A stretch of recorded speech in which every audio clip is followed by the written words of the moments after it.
Surprise, c'est Binge Audio. Bonjour à toutes et tous, je suis très heureuse d'enregistrer en public cette émission très spéciale aujourd'hui avec une invitée très spéciale, elle aussi. Très spéciale. Que je veux inviter depuis la création de Chaud Dedans il y a 2 ans. Je vais vous expliquer ce qui nous lie avec Elsa Wolinski dans un instant, mais d'abord, est-ce que ça va le public ? Ouais. Binge Audio fête ses 10 ans, c'est pour ça qu'on est tous réunis sur cette péniche à Paris. Et évidemment, Elsa, je voulais te remercier chaleureusement d'être là, ça me fait trop plaisir que tu viennes dans cet épisode. Alors, ce qui nous lie, toi et moi, évidemment, c'est qu'on a sorti au même moment, il y a 2 ans, un podcast sur les femmes de plus de 45 ans. Et donc, sur la ménopause. Alors toi, c'est Allez J'ose, et moi, c'est Chaud Dedans, évidemment, 2 podcasts que je trouve très complémentaires. Ouais. Toi, tu as fait notamment parler beaucoup de femmes connues, et ça a fait avancer les choses, j'ai trouvé. Est-ce que, d'abord, elles ont parlé volontiers à ton micro, ou est-ce que ça a été difficile ? Non, je dirais que ça a été difficile, mais c'est difficile maintenant, ce qui est assez étrange, c'est encore plus difficile maintenant. C'est-à-dire qu'il y a eu au début, elles ont accepté parce que il y avait une espèce elles sentaient qu'il fallait aller sur ce terrain et que nous on était là, on était des gentils, on était bienveillantes, on leur a vraiment dit voilà, on a envie que vous nous racontiez, c'est pour les générations futures, c'est pour nous parce qu'on est complètement perdus et tout. Donc il y a eu quand même comme ça, elles ont parlé chaleureusement et ouvertement. Je dirais que malgré quand même une évolution, puisque depuis qu'on a sorti nos podcasts, on ose parler de la ménopause quand même un peu plus.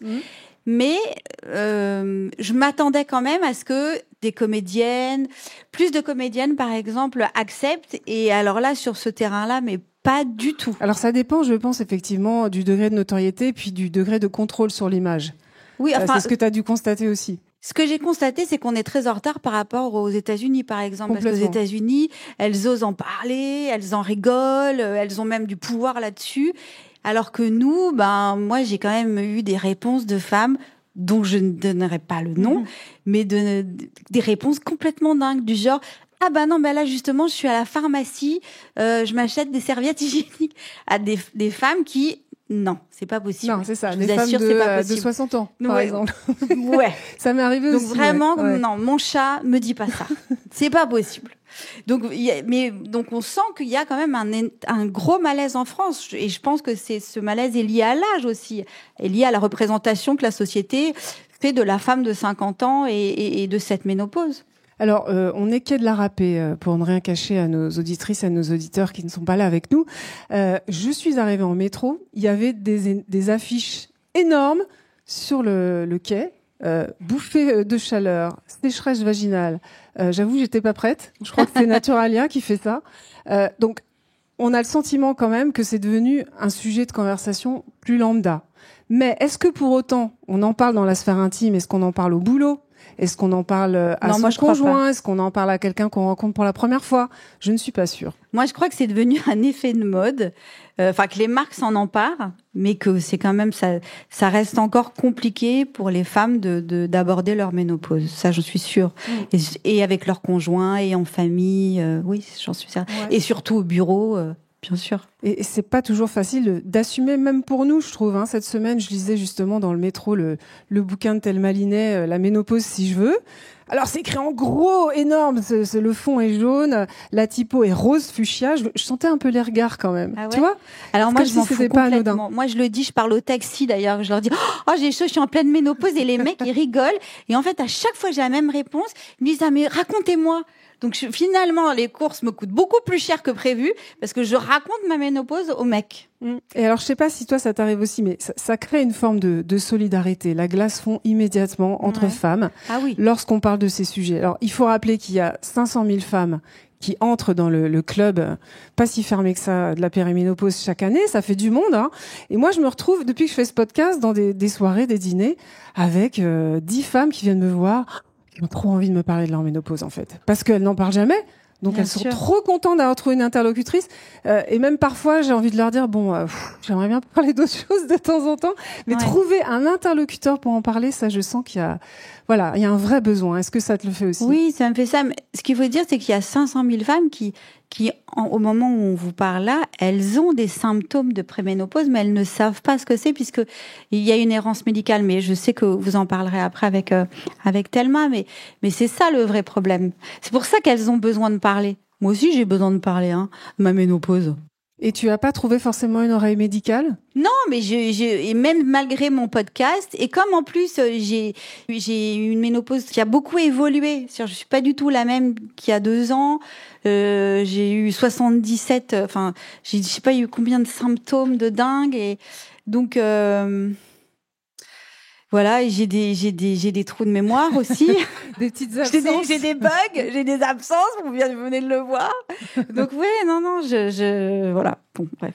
Alors on va reparler justement de toi, ton expérience de la ménopause dans un instant, mais je sais pas si tu te souviens, mais ce qui a fait que toi et moi on a un lien indéfectible aussi, c'est que on est allés toutes les deux à France Inter. On avait bien Léa le trac. Salamé. Ouais, devant Léa Salamé. Alors, on montrait pas notre trac de la même façon. Toi, t'étais très exubérante. Moi, j'étais complètement dans le trac rentré. Mais t'as dit cette chose qui m'a beaucoup marquée. Tu as dit, c'est le dernier combat féministe, la ménopause. Je suis totalement d'accord avec toi. Ouais, alors je l'ai piqué en fait. En fait, j'ai piqué cette phrase à la philosophe féministe Camille Fradvo-Métry. Et c'est vrai qu'elle dit ça parce qu'elle raconte que, et je suis d'accord avec elle, c'est-à-dire, mais même à travers les réseaux sociaux, ce nouveau mouvement de femmes féministes depuis 10 ans, c'est-à-dire on a parlé des règles, on a parlé du postpartum, et aujourd'hui, c'est notre moment, c'est le moment de la ménopause, c'est le dernier bastion finalement sur lequel il faut se battre. Et je pense sincèrement que c'est aussi, et Camille Fradvo-Métry le dit aussi, c'est le dernier bastion sur lequel il faut se battre, mais avec les hommes. C'est-à-dire jusqu'à maintenant, on s'est toujours battu en étant un peu à côté d'eux. Moi, je crois que vraiment, de toute façon, la ménopause, on la vit en famille. Donc, on peut pas la vivre contre les hommes. C'est pas possible. Et c'est avec eux qu'il faut réussir à entrouvrir les portes. Il y a des hommes qui te parlent de ton podcast, qui l'écoutent? Alors, il y a beaucoup d'hommes qui m'en parlent, mais qui me disent, grâce à vous, en fait, je comprends mieux ma femme. Donc, souvent, mais qui s'arrêtent là. Donc, je leur dis, mais vous lui parlez? Ah, non. Oui. Je dis, il faut passer l'autre pas. Ça suffit pas de comprendre. C'est vrai que ça m'est arrivé aussi que des hommes me disent j'écoute chaud dedans, comme ça je sais ce que traverse ma compagne, mais ce qui veut bien dire ce que ça veut dire, c'est-à-dire qu'elles n'osent pas leur en parler de manière frontale. Bien elles sûr. ont peur de passer dans la catégorie de la vieille. Hein. Et d'ailleurs, quand tu dis c'est le dernier bastion féministe, enfin toi et Camille Fradvo-Métry, c'est parce qu'on en a marre en fait de devoir se cacher. On en a marre d'être prié de vieillir en silence sans trop la ramener. Je pense que c'est pour ça que c'était important que ça devienne un sujet de podcast aussi. Oui, et puis je crois qu'on est la seule génération de quinquagénaires aujourd'hui à pouvoir réinventer notre âge, à réinventer cette génération justement de la cinquantaine, et on est des femmes désirables, désirantes, et que jusqu'à maintenant la société nous voyait comme des futures grand-mères où on allait nous mettre de côté doucement, gentiment, alors que nous on a envie, on a encore plein de choses à faire, à dire, à partager. Est-ce qu'on a tenté de te dissuader de faire ce podcast? Non, pas du tout, mais c'est difficile moi de me dissuader de quoi que ce soit de toute façon. Non, mais toi, je sais, en revanche. Ouais. Je t'ai déjà raconté qu'effectivement, dans mon entourage, on m'a dit pourquoi tu vas aller parler de ménopause alors que tu ne fais pas ton âge, qui est censé être le compliment ultime, hein, comme si faire son âge, c'était vraiment la pire des impolitesses. Mais c'est vrai que il était sous-entendu que j'allais souffrir d'une forme d'obsolescence, de stigmate, etc. Alors, 2 ans plus tard, puisqu'on est là aussi pour dire qu'on a pris du recul, ça a bien changé. C'est-à-dire que je trouve ça finalement très gratifiant de parler de ce sujet, de briser un tabou, etc. C'est pas du tout stigmatisant, en fait. Enfin, non, en tout cas, de ce qu'on me dit en frontal, c'est plutôt positif. Oui. Alors moi, je voudrais rappeler qu'en plus, parce que toi, tu as décidé de le faire comme ça toute seule. Moi, je suis produite par Martange Productions, qui est dirigée par une femme, donc j'ai une équipe autour de moi. Donc je suis pas toute seule sur ce podcast. podcast. Non plus, parce que je suis avec Beach d'ailleurs, voilà. En fait, les 10 ans. Non, mais aujourd'hui, mais c'est vrai que c'est parti d'une idée de Nathalie Côté, aussi de Martange Productions. Donc voilà, je veux quand même remettre les choses en place. Rendre à César ce qu'il y a à César. Oui, exactement. Alors pour moi, c'était vraiment, c'était une sorte de. Moi aussi, je cherche mes mots, tu vois. Pour moi, c'était une nécessité, en fait, d'en parler, de briser le tabou, mais y compris de manière très égoïste pour moi, pour mieux traverser cette période. Et ça m'a beaucoup aidé, d'ailleurs. Arrêter de me regarder le nombril, de me dire, ah, ça y est, je suis foutue, je suis sur la pente descendante, des trucs qu'on entend beaucoup. Alors, moi, je me suis pas dit, je suis foutue, tout ça, parce que j'ai juste pas compris ce qui m'arrivait, en fait. Juste, j'ai pleuré pendant 1 an. Ah oui, quand Donc, même. je me disais, mais quoi, tu vois, j'ai juste compris que j'avais plus mes règles et que je pleurais, que j'étais en dépression, mais comme je suis dépressive chronique, donc en même temps ça changeait pas grand chose, mais il y avait quand même ce truc de mes enfants qui me disaient mais maman, mais pourquoi tu pleures tout le temps? Et je dis je sais pas ce que je comprends pas, j'ai pris 7 kilos d'un coup, je sais pas, et après 10, enfin je sais pas, il y avait je comprenais pas qui j'étais. Donc je me faisais une espèce de crise d'adolescente, mais en étant pas du tout adolescente. Donc j'avais des moments où je me disais mais qu'est-ce que je vais faire, qui je suis, où je vais. Enfin, je me posais des vraies questions. Grosses remises en question. Des grosses remises en question et des gros downs.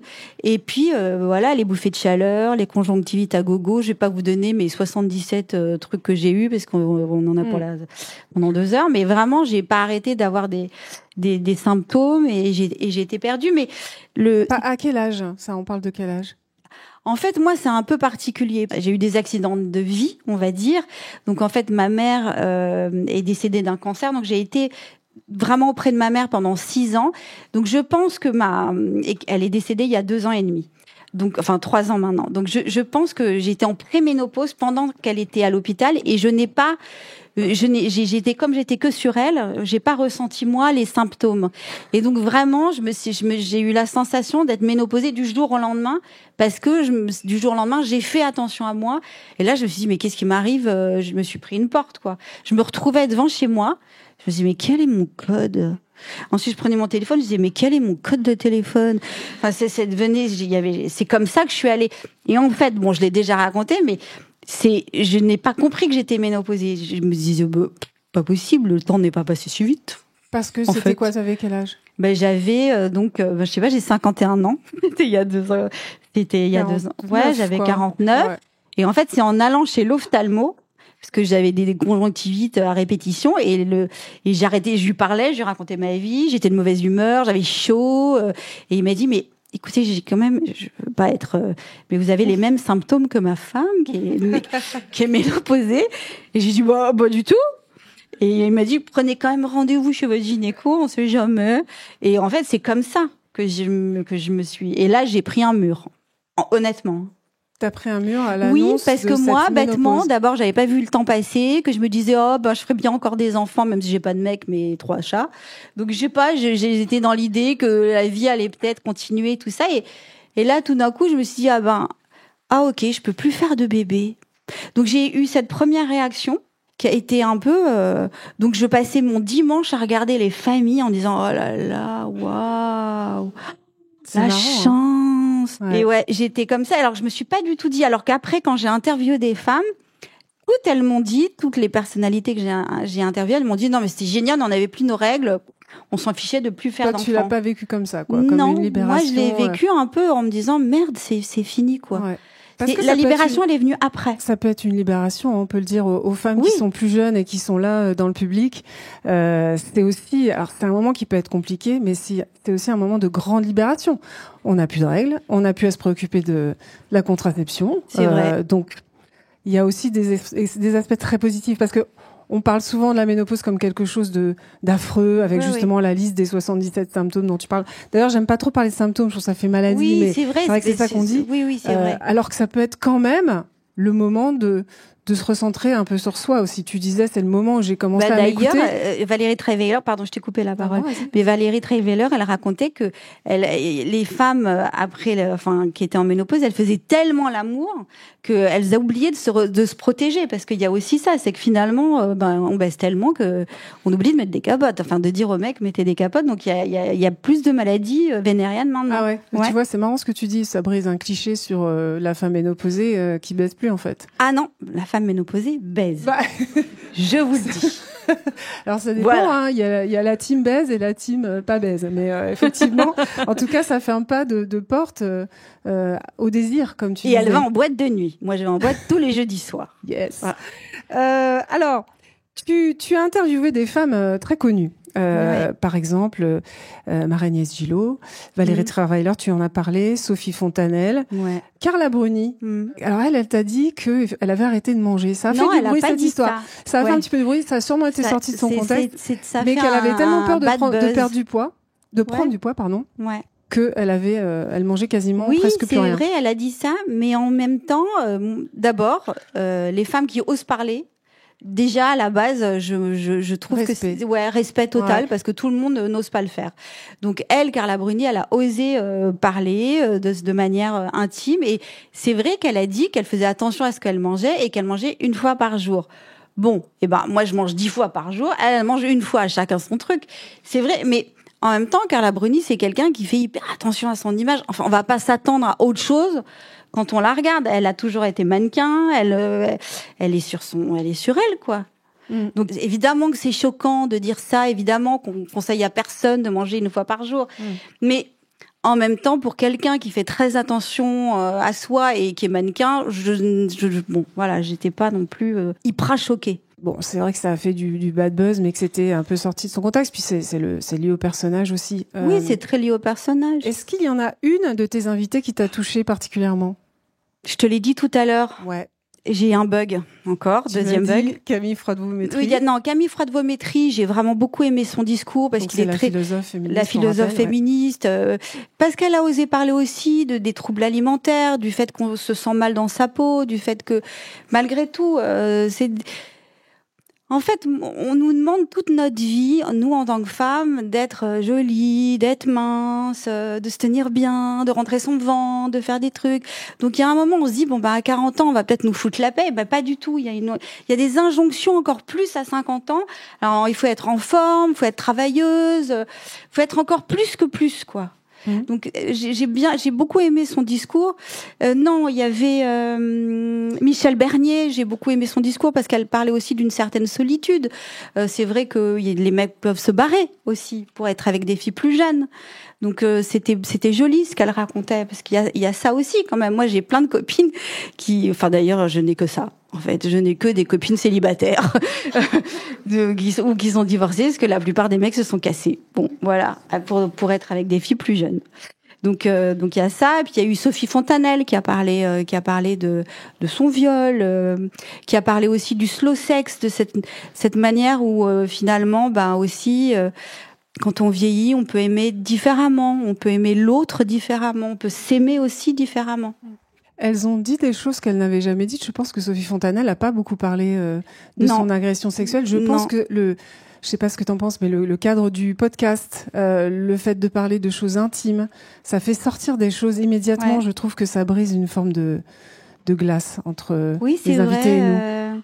Assou Senapani aussi, elle a parlé de sécheresse vaginale et elle a parlé de plein de choses très intimes. Mais parfois il y a des bon, moi je suis ultra sensible, mais il y a des épisodes où on finissait en pleurs en fait.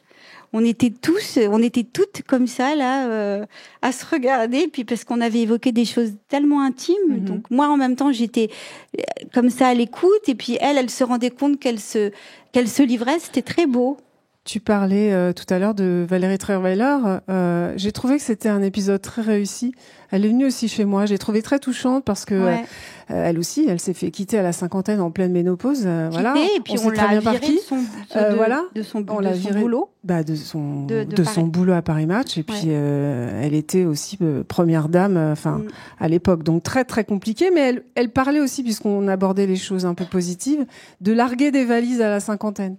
Et de se sentir peut-être plus légère, d'avoir cette opportunité de se sentir plus légère. Alors je sais pas si toi c'est ton cas avec la cinquantaine. J'ai eu plusieurs étapes. J'ai eu l'étape de je me prends le mur, qu'est-ce qui m'arrive? J'ai eu l'étape de je pleure. J'ai eu l'étape de j'ai des sauts d'humeur, je suis un dragon. Et l'étape de je suis perdue, que vais-je faire de ma vie? Je suis nulle, je suis du caca. Et puis maintenant, coup de chance, on est dans une étape de joie. de félicité, où tout d'un coup, je me sens mieux dans ma peau, je me sens plus libre. En fait, d'être qui je suis, comme je suis. Je crois que j'ai dépassé aussi plein d'injonctions de fragilité, de vulnérabilité que je me prends. En fait, bon, mais ça a été beaucoup dit, mais Margaret Mead, qui est anthropologue et gynécologue anglaise, elle, en fait, je l'ai dit souvent dans mon podcast sans vraiment comprendre cette phrase. Il y a des fois, parfois, on dit des choses, on répète. Et maintenant, je comprends ce qu'elle voulait dire. Et elle dit, il y a rien de plus puissant qu'une femme ménopausée. Et en fait, c'est vrai, je pense qu'on a une puissance, c'est-à-dire, il y a un moment où, de toute façon, on a été de tellement mauvaise humeur que moi, j'ai appris à dire non aussi. Ouais. Je savais pas dire non.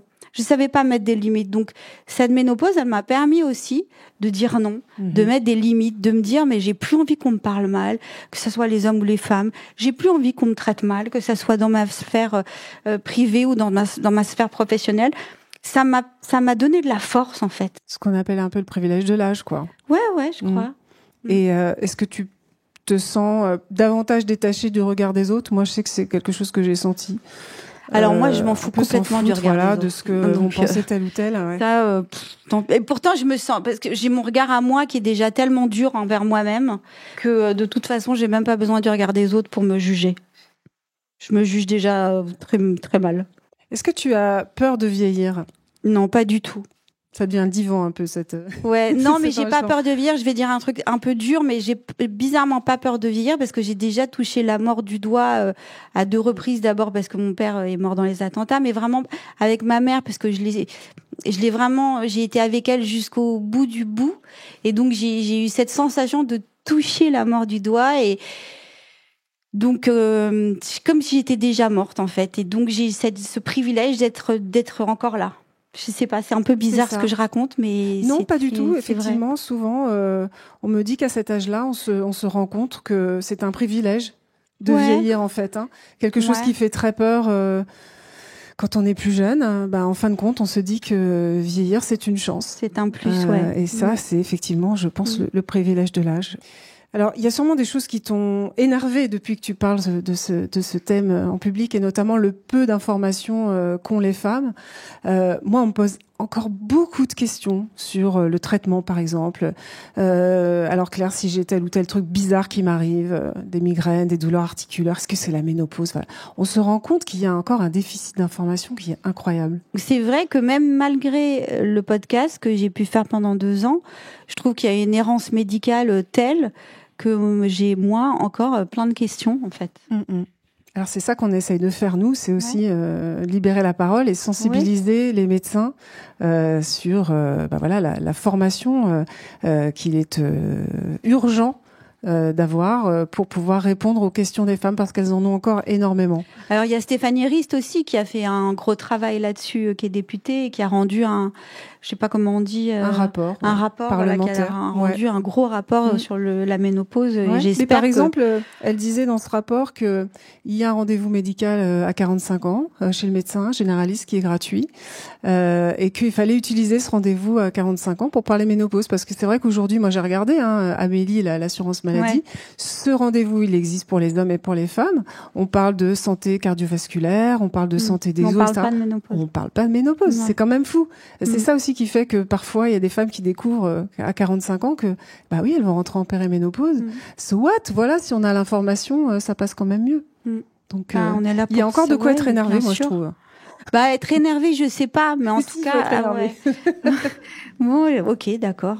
Bon, moi, je suis plutôt dans la douceur, mais que dans l'énervement. Mais c'est vrai que je pense que il faut, en tout cas, on est là pour ça, pour essayer de faire de la prévention. Alors je dis souvent, je sais pas si c'est ton cas, que moi je suis devenue féministe sur le tard. C'est-à-dire que c'est avec cette thématique de la ménopause que j'ai commencé à dévorer toutes les féministes. J'ai rattrapé mon retard, parce que finalement c'est une période qui est pleine de bouleversements, et au même titre que la puberté, etc. Et on parle beaucoup des jeunes, de la puberté, des règles, etc. Mais effectivement, on s'adresse très peu aux femmes de notre âge. Ce que j'aimerais quand même dire aux femmes qui sont plus jeunes, c'est que c'est la transition qui est difficile. C'est tout ce dont on a parlé, le fait de perdre sa fertilité, que parfois on confond avec perdre sa féminité. Mais une fois qu'on a passé cette transition, moi je trouve que c'est plus facile derrière. Est-ce que tu as ce sentiment-là aussi? Oui. C'est vrai, mais la transition, elle est. Le truc, c'est que de pas savoir combien de temps va durer la transition. En fait, c'est juste ça. C'est que elle dure plus ou moins. À chaque fois que je me dis, ça y est, je suis un peu heureuse, ça va un peu mieux. J'ai un peu un truc où, voilà, je sais pas. C'est un peu étrange cette ménopause. Elle est un peu étrange quand même. Mais je crois qu'il faut. Moi, je l'ai été un peu. J'y suis allée contre elle. Donc je pense que c'est ça aussi qui n'a pas marché. Donc je pense qu'il faut l'habiter. Et de toute façon, on n'a pas le choix. Enfin, ouais, c'est elle qui nous habite. Enfin, je sais pas comment ça se passe, mais bref. Et puis il faut un peu. Moi, à un moment, je lui ai parlé. Enfin, tu vois, je lui ai dit bon, alors, ok. Bon bah puisque on est collés, vas-y, on va y aller, hein. Mais on va essayer d'y aller doucement, tranquillement. On va s'aimer. Tu vois, il faut en faire une alliée. Une forme d'acceptation. Quoi. Ouais. C'est ça que tu dirais aujourd'hui aux femmes de la trentaine, de la quarantaine, accepter ce qui vient. On va laisser la place à des questions de la salle. J'espère qu'il y en a. En tout cas, quand tu disais que toi, t'es devenue féministe sur le tard avec ça, moi, c'est pas mon cas. Parce que moi, j'ai toujours été très engagée. Donc moi, ça fait 10 ans que je suis sur le terrain contre les violences faites aux femmes. Et donc, voilà, la ménopause n'a pas réveillé un féminisme chez moi. En tout cas, voilà. Y a-t-il une question ? Oui. Ma question à Claire et à Elsa, c'est est-ce que vous avez parlé en dehors des podcasts de votre ménopause à vos filles, mais aussi à ton fils Claire? Est-ce que c'est un sujet qu'il faut de plus en plus aborder avec les jeunes générations pour qu'elles ne soient pas surprises au moment où ça leur arrive et qu'elles sachent que ça peut arriver et comment comprendre cela? Parce que notre génération, nos mères ne nous ont pas parlé pour la plupart de leur ménopause et c'est pour ça qu'on est tombés nez nus. Mais je pense que nous aussi, on est une génération. Nous, de toute façon, avec Claire, on est une génération fucked up. Hein. Donc, on est une génération. On nous a pas du tout parlé de la ménopause. Enfin, je me permets de dire ça, mais pareil. Moi, ma mère, pas du tout. Et alors, pour le cas de mes filles, elles n'en peuvent plus. Je dis juste mais non, et elles font oh non. S'il te plaît, putain, pas le sujet. Tu vois, donc mes filles, elles en peuvent plus. Je suis trop engagée, je suis trop ménopausée, je suis trop tout. Donc non, elles ont bien compris. Elles ont bien compris le sujet. C'est exactement pareil pour moi. Ma fille, elle a 12 ans, elle est même pas encore réglée. Elle connaît déjà tout sur la ménopause. Elle en peut plus. Et mon fils de 14 ans, bon, il fait celui qui est pas intéressé, mais j'ai l'espoir qu'il y a certaines choses quand même qui vont être intégrées. Bien sûr. Exactement. Et qui verra pas les femmes de la même façon et le vieillissement au féminin aussi de la même façon. Merci beaucoup, Elsa. De rien. J'ai vraiment été très heureuse de t'avoir avec moi. Je remercie aussi Antonin Léger pour l'enregistrement en public de cet épisode. Et puis Marie Foulon qui m'a aidé à le préparer. Quant à vous, chères auditrices et chers auditeurs, prenez soin de vous.